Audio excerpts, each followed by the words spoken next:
Assalamualaikum warahmatullahi wabarakatuh. Perkenalkan, saya Minhartika, NPM 230500018. Di sini saya akan menjelaskan tentang siklus kebijakan publik. Siklus kebijakan publik dapat dianalogikan dengan proses pengembangan perangkat lunak. Pengembangan perangkat lunak terdiri dari berbagai tahap yang sangat memenuhi dan berulang untuk mencapai hasil optimal.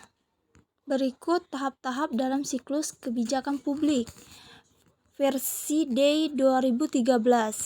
Menurut Thomas R. Day, siklus kebijakan publik terdiri dari 6 tahapan utama. Yang pertama, identifikasi masalah. Masalah publik diidentifikasikan melalui berbagai sumber seperti laporan media, aduan masyarakat, dan penelitian akademis. Yang kedua, agenda setting. Masalah yang diidentifikasikan kemudian diprioritaskan untuk masuk dalam agen kebijakan pemerintahan. Yang ketiga, formulasi kebijakan. Alternatif solusi dirumuskan dan dianalisis untuk memenuhi solusi terbaik. Yang keempat, adopsi kebijakan. Kebijakan yang telah diinformasikan diadopsi melalui proses legislatif dan persetujuan eksekutif. Yang kelima, implementasi kebijakan. Kebijakan yang telah diadopsi diterapkan melalui program-program dalam kegiatan kunker. Yang keenam, evaluasi kebijakan. Evaluasi kebijakan untuk mengetahui apa tujuan kebijakan tercapai dan dampaknya terhadap masyarakat. Yang kedua yaitu versi Anderson 2014. Ada perumusan agenda. Masalah-masalah diinformasikan dan diprioritaskan untuk ditangani. Yang kedua, perumusan kebijakan. Alternatif solusi disusun dan dianalisis. Yang ketiga yaitu adaptasi kebijakan. Kebijakan yang telah disusun, ditujui, dan diadopsi oleh badan legislatif dan eksekutif. Yang keempat itu implementasi kebijakan. Kebijakan yang telah diadoptasi dilaksanakan melalui berbagai program dan kegiatan. Yang kelima itu evaluasi kebijakan. Kebijakan yang telah dilaksanakan dievaluasi untuk menilai efektif dan dampaknya. Menurut versi Don 2016, 1. Penyusunan agenda. Masalah-masalah diidentifikasikan dan dimasukkan dalam agenda kebijakan. Formulasi kebijakan. Alternatif solusi dirumuskan dan dianalisis. Adopsi kebijakan. Kebijakan yang telah dirumuskan disetujui oleh badan legislatif dan eksekutif. Implementasi kebijakan. Kebijakan yang telah diadopsi diterapkan melalui program-program kunker. Penentuan dan evaluasi. Pelaksanaan kebijakan dipantau dan dievaluasi untuk menilai efektifnya. Perbaikan kebijakan. Hasil evaluasi digunakan untuk memperbaiki kebijakan yang ada atau merumuskan kebijakan.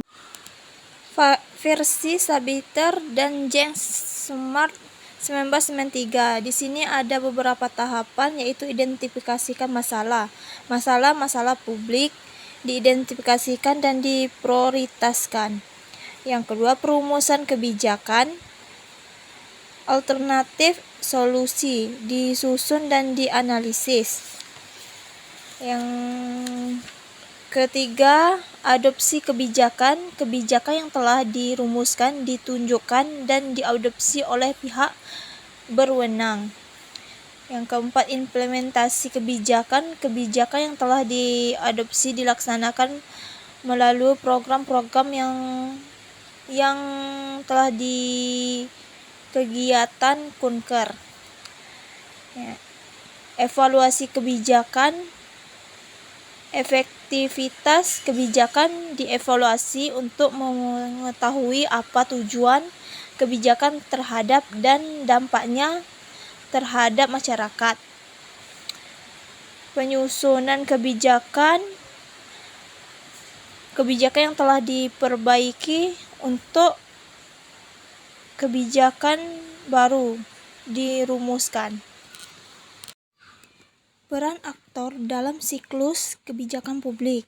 Peran aktor dalam siklus kebijakan publik sangat penting karena mereka berkontribusi dalam setiap tahap siklus kebijakan. Sumber daya yang berbeda, yang semuanya dapat mempengaruhi proses kebijakan dan hasil akhir. Pemerintahan. Legislatif. Lembaga legislatif seperti DPR di Indonesia berperan dalam pembuatan undang-undang dan kebijakan yang telah menjadi dasar hukum bagi pelaksanaan kebijakan publik. 2. Eksekutif. Lembaga eksekutif termasuk presiden, kementerial, dan lembaga pemerintahan lainnya bertanggung jawab atas implementasi kebijakan publik. Yang ketiga yaitu yudikatif. Lembaga yudikatif berperan dalam menafsirkan dan menegakkan hukum, termasuk kebijakan publik. Di sini ada aktor non-pemerintahan. Organisasi non-pemerintahan LSM. LSM berperan dalam mengadvokasi isu-isu tertentu, memberikan pelayanan langsung kepada masyarakat, dan berpartisipasi dalam proses pembuatan kebijakan melalui konsultasi publik dan dialog dengan pemerintah. Sektor swasta. Perusahaan dan bisnis berkontribusi pada kebijakan publik melalui investasi, inovasi, dan tanggung jawab sosial perusahaan. Akademis dan peneliti. Akademis dan peneliti menyediakan analisis berbasis bukti penelitian dan renovasi kebijakan yang membuat pemerintah dalam merumuskan kebijakan yang telah efektif dan efisien. Ada media memainkan peran penting dalam menginformasikan masyarakat tentang isu-isu kebijakan, membuat opini publik, dan mengawasi pelaksanaan kebijakan oleh pemerintah. Ada masyarakat sipil, yaitu kelompok masyarakat sipil termasuk komunikasi lokal dan individu berpartisipasi dalam proses kebijakan melalui partisipasi publik, akses koleksi,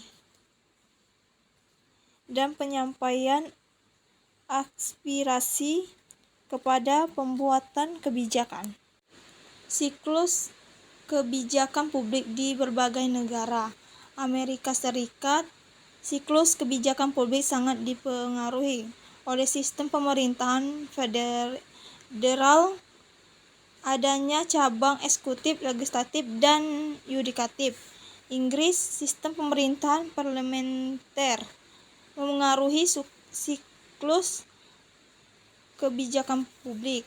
Australia, kebijakan publik seringkali dipengaruhi oleh model pemerintahan federal dengan peran besar negara bagian, yaitu ada Jerman. Sistem kebijakan publik dipengaruhi oleh model pemerintahan federal dan sosial ekonomi pasar. Ada Jepang, kebijakan publik seringkali dipengaruhi oleh budaya, konsensus, dan peran besar birokrasi. Afrika Selatan, kebijakan publik dipengaruhi oleh sejarah apartheid dan upaya untuk mencapai keadilan sosial.